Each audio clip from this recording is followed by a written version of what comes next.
Assalamualaikum warahmatullahi wabarakatuh. Jadi baru-baru ni kita telah digemparkan dengan satu isu yang besar yang mana seluruh dunia juga terlibat, iaitu berkenaan dengan kita panggil sebagai COVID-19, yang mana telah hampir ke seluruh dunia terlibat, termasuklah daripada sudut ekonomi, daripada sudut perdagangan, daripada sudut pelancongan dan sebagainya, termasuk Malaysia juga. Dan saya kira apa daripada bacaan saya, Malaysia juga telah menjadi negara yang tertinggi, negara Asia Tenggara yang mempunyai kes coronavirus ataupun COVID-19 ini. Jadi kita sebagai rakyat Malaysia, apakah tanggungjawab kita untuk menjaga negara kita, untuk menjaga sesama sendiri? Yang pertama adalah yang semestinya kita mengetahui, mengambil tahu apakah simptom-simptom menyebabkan berlakunya jangkitan coronavirus ini. Yang pertama adalah mungkin kita tahu batuk, demam, sakit tekak dan sebagainya. Mungkin ada simptom-simptom yang lain yang perlu kita bercakna dengan lebih mendalam pasal COVID-19 ini.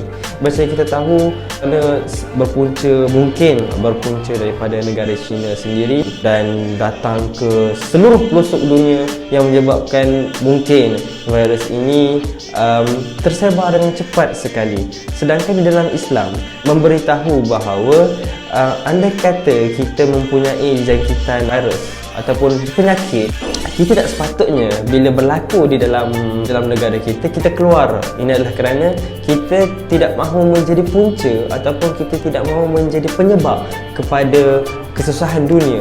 Kerana Islam itu tidak akan menyusahkan sesiapa pun. Tetapi andai kata benda itu datang daripada luar, maka kita perlu cegah secegah yang kita boleh. Maknanya kita perlu tolak setolak yang kita boleh.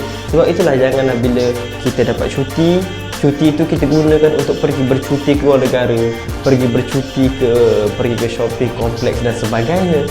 Dia seolah-olah seperti kita diberi cuti untuk kita menghindari penyakit itu, tetapi kita sendiri mendedahkan diri kita kepada penyakit-penyakit seperti itu.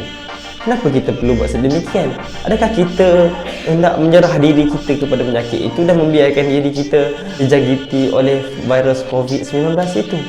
Di dalam Islam, yang mana di dalam satu Sahih Bukhari yang bermaksud sekiranya berlaku penyakit taun di sebuah tempat, janganlah kamu masuk ke dalamnya, dan jika ia berlaku di tempat kamu, janganlah kamu keluar daripadanya. Di sini, di dalam hadis ini menunjukkan bahawa Islam ini tidak akan menjadi punca kepada kesusahan dunia. Islam juga akan mencegah perkara-perkara yang mendatangkan kesusahan kepada umat Islam sendiri. Jadi daripada hadis ini kita dapat tengok bagaimana Islam menjaga kedua-dua belah pihak. Islam tidak menyalahkan siapa yang menjadi punca kepada penyakit ini ada, kerana penyakit coronavirus ini datang juga daripada Allah SWT. Allah yang mencipta penyakit ini, Allah yang mendatangkan penyakit ini kepada kita. Jadi kenapa kita perlu takut?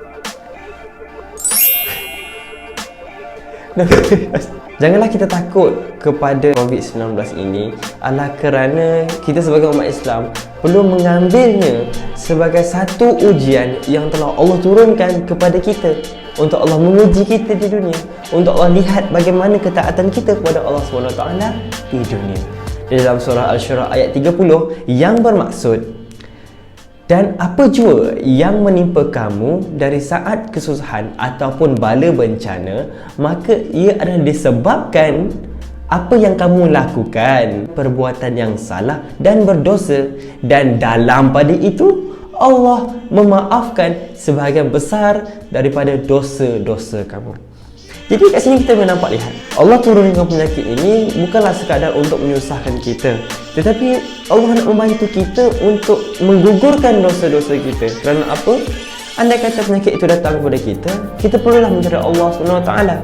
Kita perlulah berusaha untuk mencegah penyakit tersebut. Sebab itu saya kata sebentar tadi, janganlah kita pergi kepada penyakit tersebut, tapi kita menjaga diri kita. Dan caranya ialah memakai hand sanitizer, membasuh tangan dengan sebetulnya, dan setiap kali kita solat, kita naklah sentiasa berdoa. Walaupun di mana-mana kita berdoa, kerana ada satu doa ini yang mana doa Nabi untuk berlindung daripada wabak, yang berbunyi Bismillahirrahmanirrahim, Bismillahilladzi la yadurru ma'asmihi syai'un fil ardi wala fis sama'i wa huwa as-sami'ul alim.